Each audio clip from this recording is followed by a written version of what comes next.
The wrestling world lost a legend this week. One of the true all-time greats, Harley Race, passed away on Thursday at the age of 76 after a bout with lung cancer. Ric Flair had let it slip back in March that Race was suffering from lung cancer, which they then had to address publicly because I don't know that that was something that they wanted to be public. But they said it wasn't terminal. I mean, look, at the end of the day, when you're 76 years old, any kind of cancer, any kind of major illness like that is going to be a lot tougher to deal with than it would be if you're 26 or 36 years old. So it was not good news when it first broke. He was still making the convention scene and being driven around and flown around to all these different events and conventions. In fact, he was on his way to one when he got sick and had to be taken to the hospital and then ultimately took a turn for the worse. He was on his way to another one of these events.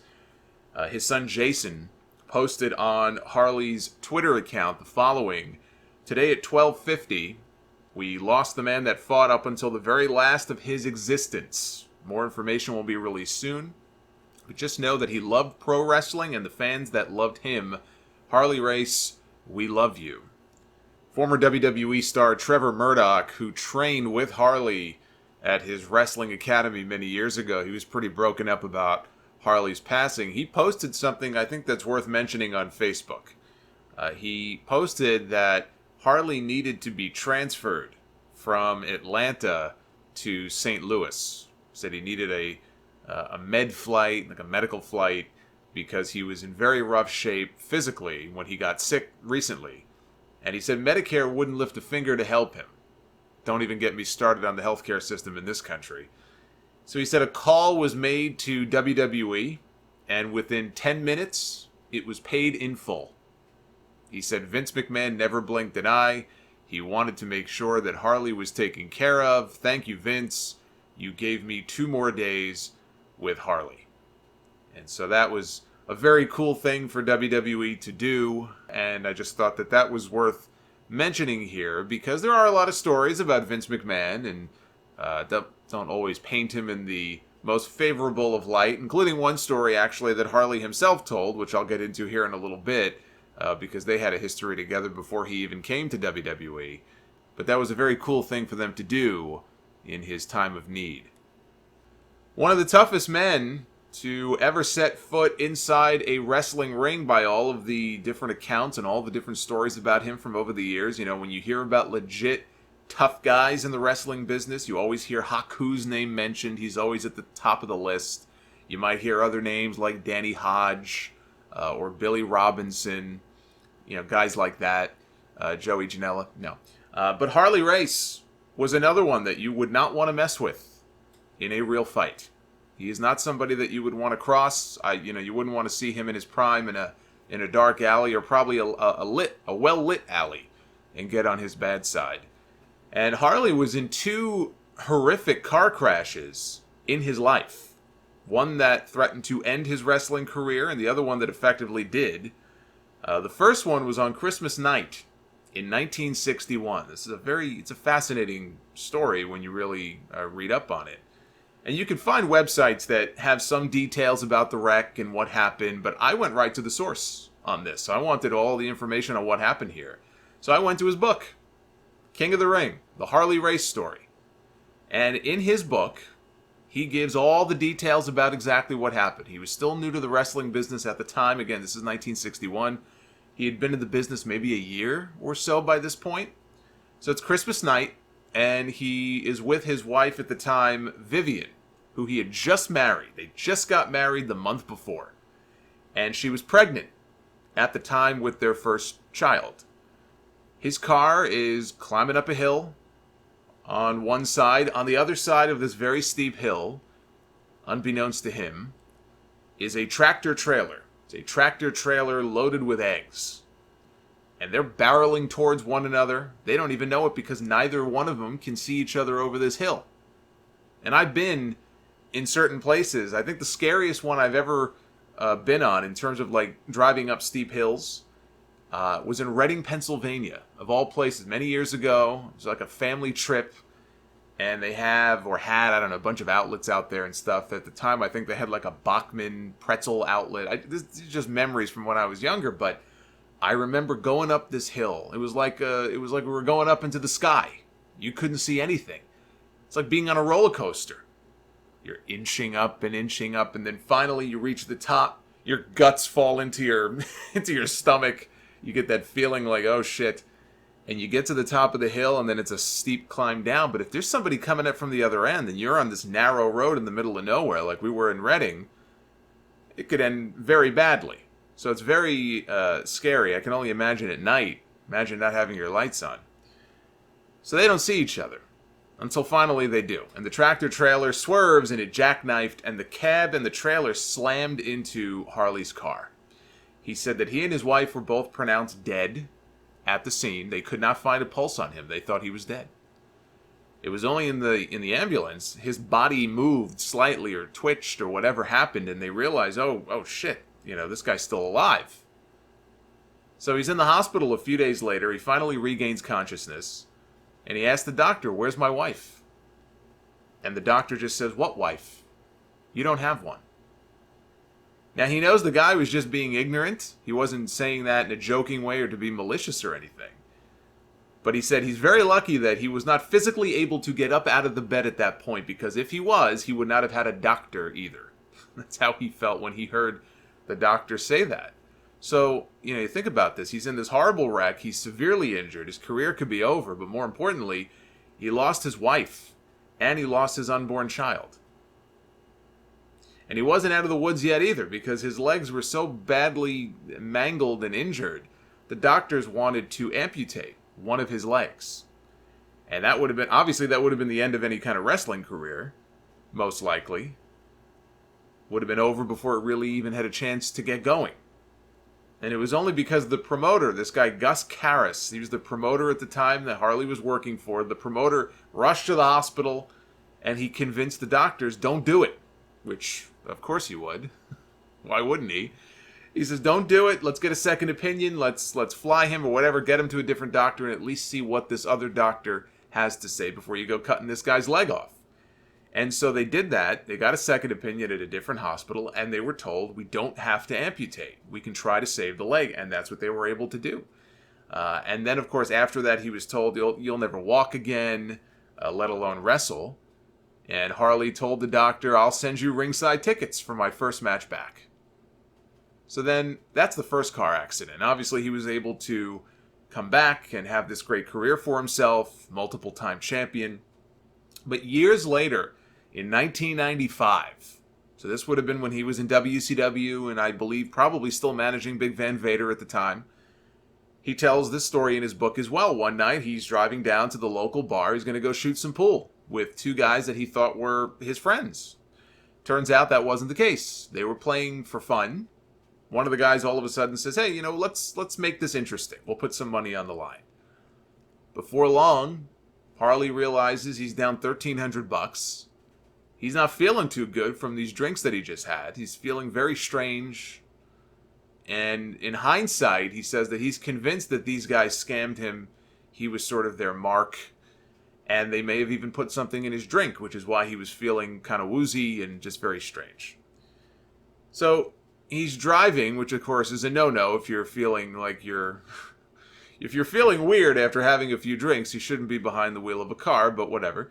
That's for a different time. He's driving across a bridge later that night. He hits a pothole. And the pothole pops his airbag. He loses control of the car. He slams into a concrete barrier. And the impact was so bad, it pushed the engine block into the front seats. And it almost crushed his legs. His forearm was fractured. His hip was shattered. And that was the end of his run in WCW. And I also, if I can just share this, I love the romantic way that he proposed to his new wife. If you are listening to this, you are within the sound of my voice, and you're thinking about popping the question to your girlfriend, but you don't know, I don't know how to do it, I don't know where and when, what's the right time, do it the Harley Race way. They were in the supermarket parking lot one day. He takes the ring out of his pocket, and he says to her, here, You probably already know that you're getting this. When I read that, I had to stop what I was doing and grab a tissue. It just brought a tear to my eye. Now, of course, in the book he says, in retrospect, I guess a nice restaurant would have been a little bit classier. Yeah, probably. But you look at this man's career, and there's a reason why he will go down as one of the greatest of all time. He faced some of the biggest names in the business, from Dusty to Flair to Andre and probably Inoki and everybody in between. 8-time NWA World's Heavyweight Champion at a time when that was a very big deal. The NWA was sort of the end-all, be-all back then. 8 times NWA Champion. And the famous story that Ric Flair tells, Harley came in, well, among the many stories, but one of the famous stories he tells, Harley came into the AWA, and he was going to be working a match against a very young, inexperienced Curt Hennig. And Hennig goes up to him in the dressing room and says, "Oh, Mr. Race, it's an honor. I'm looking forward to working with you tonight. What would you like to do in our match?" And Harley is sitting there, if you could visualize this. He's sitting there, he takes the cigarette out of his mouth, and he asks Curt, he goes, "What's your finish, kid?" I don't know why I think Harley Race sounds like Randy Savage, but just bear with me. He says, "What's your finish, kid?" And Curt goes, "Drop kick off the top rope." And Harley says, "Yeah?" And he pauses for a bit, and he puffs on his cigarette one more time, and he says, "I'll move." And that was it.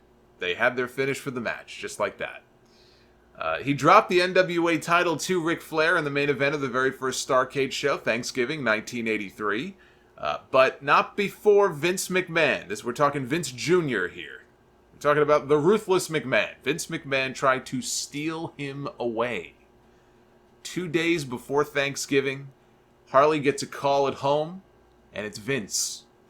And he wants to fly Harley up to Connecticut the next day to meet with him. So this would have been the day before Starrcade, which I think was in Greensboro. The day before Starrcade, Harley Race, with his wife, flies up to Connecticut to meet with Vince McMahon and his wife. And he went to Connecticut to meet with him because, in the book, he says he was depressed over having to drop the championship. He knew that he was scheduled to drop the title to Flair. He knew that the title, back then meant money. It meant fame and cars and all of those sorts of things that go with being the champion. And he knew that he was going to drop this thing to Flair, and so he wasn't very happy about that. So he meets with Vince. They're at this restaurant in a public place. And Vince tells him, "I want you to no-show Starrcade and come work for me." And he offered him a $250,000 signing bonus to do so. Was I not just talking about the Mike Goldberg story from 2005 last week? When Vince tried to steal him away to get him to no-show a UFC pay-per-view and come work for him as his new play-by-play announcer. And that was over, the Mike Goldberg thing was over 20 years later after this. Some things never change. So Race turns the offer down. He turns the offer down even though he was thinking about it, and the money was probably very good, and he was a little disillusioned with what was about to happen with him in the NWA, but he turns it down out of loyalty to the NWA. He just couldn't bring himself to do it and burn that bridge. And this next part, in a way, when you hear it, it's unbelievable. But it's completely believable because it's Vince McMahon. We've heard stories of him doing this to other people, doing it to his own talent on airplane rides. So Harley says he turns Vince down. Vince at first is very calm about it. And now if they're in a restaurant with their wives, you would expect him to be at least somewhat calm. And he's calm, but he's not really used to having people say no to him. So as they're leaving the restaurant, as they're walking out, Vince and Linda, they're walking a little bit ahead of Harley and his wife. And Harley can see Vince's demeanor, even from behind. He can see his demeanor kind of change. He's walking with more of a swagger in his step. And all of a sudden, Vince McMahon turns around and he dives at Harley's legs to try to take him down. Like this is some kind of amateur wrestling match. He dives at his legs. The NWA World Champion dives at his legs. And Harley said, Jim Barnett jumped out of the way. Jim Barnett was working for Vince at the time. I mean, the timeline matches up. Barnett was working for WWE as basically one of Vince's top lieutenants. He was like a senior VP in the company at the time. Barnett's another famous figure in wrestling. You can look him up if you want to know more about him. But he jumps out of the way. Harley cross-faces Vince with his left arm. He says, I could have snapped his neck if I wanted to, right then and there. And his wife kind of grabs him by the arm, tells him not to do it. And so he lets go. Now later on, years later, when he finally did come over to WWE, he and Vince, he said, got along great. And Vince even admitted to him once that their whole expansion, the WWF's whole expansion under Vince McMahon in the 80s, at least before or up until the first WrestleMania, he says it was all smoke and mirrors. It was all cash flow. They had no money. If the other promoters knew that he really didn't have any money, that would have been it. That would have been it. But they didn't know. It's New York. He must have a ton of money. But it's, this whole thing is one of those what-if questions that will never be answered. What if Vince McMahon had convinced the NWA Champion to come work for him in 1983? And to no-show their biggest show up to that point, that Starrcade show. What would they have done? Vince put the championship on Hulk Hogan 2 months after this at Madison Square Garden when Hogan beat the Iron Sheik. So I would think if the timing kind of matches up here, had he convinced Harley to come in with that NWA title, I'm sure his plan would have been to have Hogan beat him. And claim that he is the one and only true unified world heavyweight champion in all of wrestling. It would have been a huge feather in the cap for Vince McMahon. And he would not have batted an eyelash to do that. The unified champion. Why else would he have wanted Race? Was he that much of a Harley Race fan, or was he a fan of the fact that this guy had the title?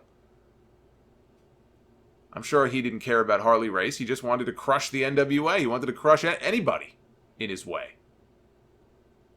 So after coming to WWE, this would have been in 86, Harley won the second King of the Ring tournament that was held. This was long before they turned it into a pay-per-view. It used to be a house show gimmick that they did once a year to try to draw a big crowd. I did a whole podcast dedicated to the 20-year anniversary of the King of the Ring pay-per-view a number of years ago. Got into all of those early shows as well. I covered the show from 85, 86, 87. That's Sound Off episode 278, if you want to go back in the archives and listen to that. But Race beat Pedro Morales in the finals of the tournament, which is where his whole King gimmick, his whole King moniker came from, King Harley Race. And contrary to what you may think, it wasn't meant to embarrass him. Like the polka dots were for Dusty Rhodes. When he came in, they didn't want to call him Handsome Harley Race, which is a nickname he had been using, because it's not our name, we don't want to use it. They wanted to give him kind of a character and a gimmick that was unique to him, that was unique to the WWE. And so he wins the King of the Ring, and they put a robe on him and a crown and a scepter, and, they have his opponents kiss his feet after his matches when he beats them. This was meant to get him over. Even though if you look back at it, and you just look at how goofy it is to see somebody with the reputation of a Harley Race, as respected as as he is and as he was, as serious a wrestler as he was outside of WWE, he's walking around with a crown and a robe and a scepter like he's something out of the Middle Ages. It's just preposterous, but it wasn't meant to bury him at all. It was actually meant to help get him over. But Harley Race is responsible for one of my earliest childhood wrestling memories. My father had the old Coliseum videotapes for the first WrestleMania in 85, WrestleMania 2. And actually, he and my grandfather were at Madison Square Garden for the very first WrestleMania. But they got the tapes, and I would watch those. So I was watching a little bit of wrestling even before this. But really, my earliest memories don't come until 1987. I went to my very first live show that year. And on television, I vividly remember the 1987 Slammy Awards, which was only the second Slammy show they ever did. And this was a real, it was meant to be a spoof of actual award shows, but this was an award show. This is not like the Slammy nonsense they did years later where it's a segment on Monday Night Raw and it doesn't feel like its own sort of unique special thing. This was a whole production that they put together. And it was dubbed the 37th Annual Slammy Awards because they were spoofing all of these other award shows. Really, it was the second annual, and you really can't even call it annual because they didn't do another one until 1994 in a studio on a Saturday morning with Todd Pettengill. There was a Slammy Award show. So at this Slammys in 87, there's this giant brawl involving Hacksaw Jim Duggan and Harley Race, and it is still to this day one of the craziest segments that I have ever seen. It is so hokey. It is so over the top, but it's also very funny. Thanks in large part to the ongoing live real-time commentary from Gorilla Monsoon, who has a mic in his hand, and he's standing off to the side as all of this is going on. And also thanks to the antics, no surprise, of Bobby the Brain Heenan, who was managing Harley at the time, and was caught in the middle of all the mayhem. He took a lot of abuse himself here in this segment. Now, they had been on stage during the ceremony. They got in a fight, and so they brawled to the back. And I have to assume most of the backstage stuff that they cut to was pre-taped, kind of like the Hollywood Backlot Brawl at WrestleMania 12. You know, that wasn't live, it was pre-taped. And the Boiler Room Brawl at SummerSlam in 96 with Undertaker and Mankind, same thing, pre-taped. I assume this was too. Before they eventually brawled back out onto the stage later in the show. But in the back, Harley is throwing powder and makeup in Duggan's face. Duggan looks like a clown now. He's got like clown makeup on, it looks like. And Monsoon is calling them chemicals. He threw the chemicals in his face. You would think that he'd burn the man with acid. They have live animals. They have livestock in the back. Why? I have no idea. I have no idea. For some unexplained reason, they have live farm animals roaming around in the back. There's a donkey, there's a llama, there's live chickens. And this caused some controversy with NBC at the time because Harley, if you go back and watch this, you know, I'm sure as a kid I didn't really realize what was going on here. But at one point, you know, Harley and Duggan are brawling. And Harley grabs one of the live chickens. These are real chickens, not a rubber chicken. It's not a fake chicken. It's a real chicken. He grabs one of the chickens, and he starts wailing away on Duggan with it. He's using the chicken as a weapon. And the chicken died, of course. The chicken was used to basically bash Jim Duggan's brains in, and the poor chicken died. Duggan told this story in one of his shoot interviews. Now, younger me didn't realize that at the time. You know, when I watch it back now, I kind of feel terrible watching. I mean, look, I'm no vegetarian. I eat meat, I eat chicken all the time. But that's, you know, I mean, come on, you can't be doing that. You can't be grabbing a chicken and flinging it around like it's a lightsaber. So NBC didn't like that very much either, and I think they took some heat for that.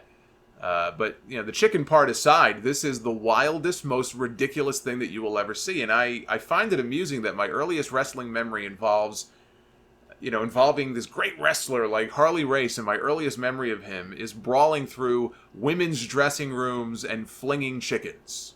It's my earliest memory of Harley Race.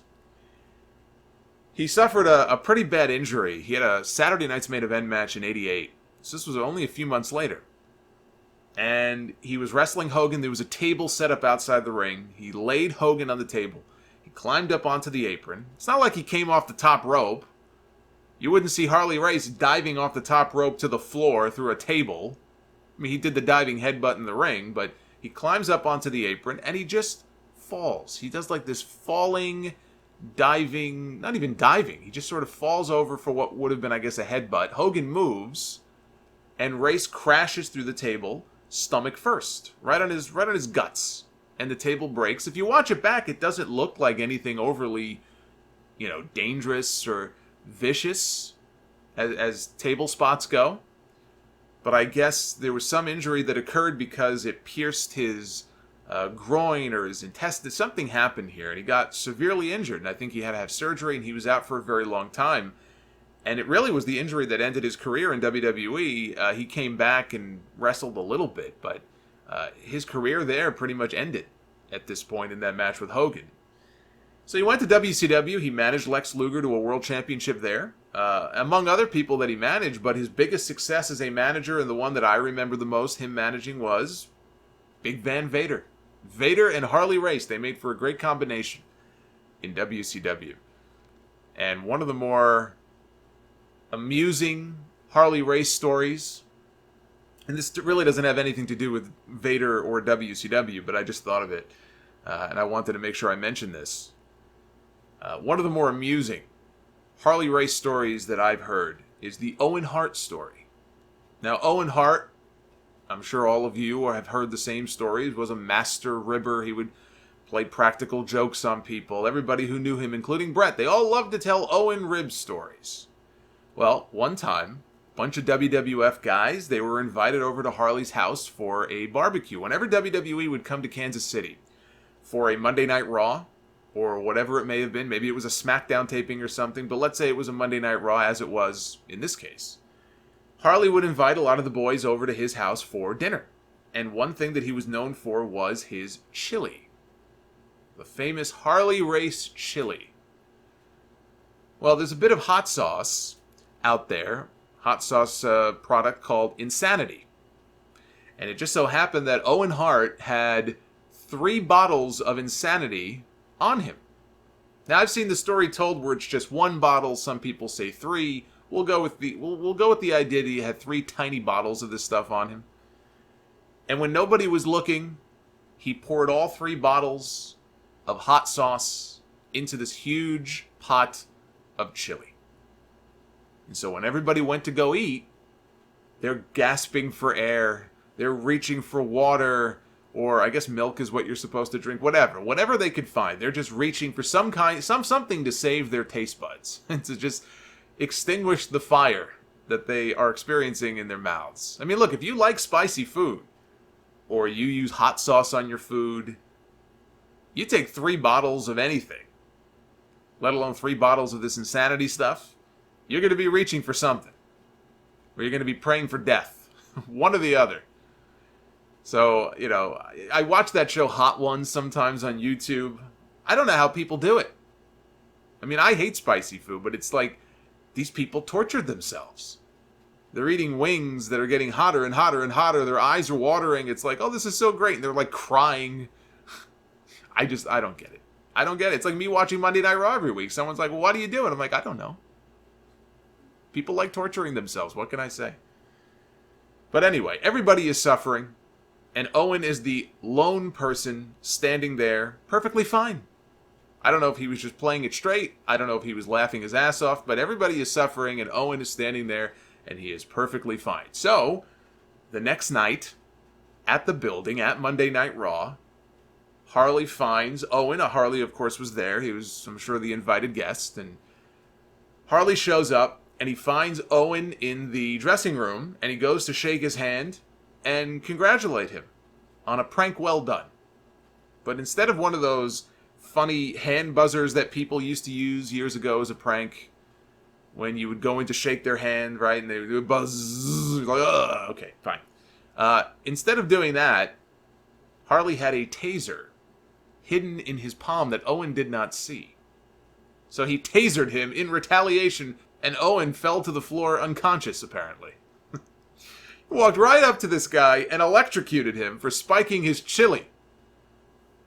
Now, that was probably a little bit of an overreaction, but the moral of the story is, you don't fuck with Harley Race's chili. And Owen Hart found that out the hard way. Race is part of both the WWE Hall of Fame. He was inducted in the class of 2004, and the short-lived WCW Hall of Fame, among many other halls of fame that he rightfully belongs to. I mean, when you think of a wrestling Hall of Fame, there's just some names that belong in there that you expect to be in there. You think of guys like Ric Flair, or Jack Briscoe, Bruno Sammartino, Dusty Rhodes. Harley Race is on all of those lists. And he started a promotion called World League Wrestling, WLW, back in 1999, out of Missouri, this independent promotion, and then he opened the Harley Race Wrestling Academy. And former NXT champion Tommaso Ciampa trained with Harley. He posted about him on his Twitter. He said that Harley was the first promoter he ever worked for who increased the pay for the wrestlers based on the crowd. So I guess if the crowds were doing well or were getting bigger, it'd be very easy to just not say a word and just keep paying guys whatever you're already paying them, but he would increase their pay based on, which in a way, when you really think about it, it's kind of sad that you almost have to lower the bar, that there are so many scummy wrestling promoters out there who would not do that, that when somebody is just decent and just does the right thing, that you have to kind of go out of your way to praise him. But I understand it because there's a lot of scummy wrestling promoters out there. So he remembers that, and he said Harley even gave him a bonus, one night for working 2 matches on one show. And he shared a very nice story about Thanksgiving in 2008. He and some other wrestlers, they could not afford to fly home to be with their families, and so Harley invited him and a bunch of other students back to his place for a home-cooked meal on Thanksgiving night. So, you hear stories like that, and that's very cool.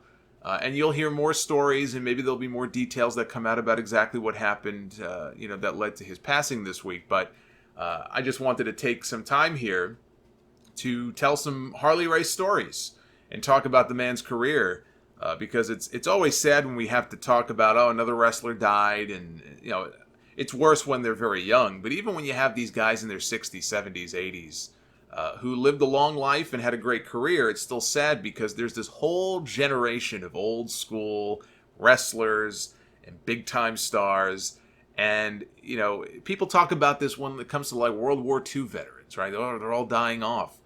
If you're a wrestling fan and you hear about a Roddy Piper passing away, or a Dusty Rhodes passing away, or a Macho Man, or in this case, a Harley Race, it's sad because it's this whole era, this whole generation of wrestlers that are dying off, and have some great stories to tell, and made their mark on the industry, and leave this whole body of work behind. But there's going to come a point in the not too distant future where all these guys are just gone. You have this whole new generation of wrestling fans that, don't even know from any of this stuff.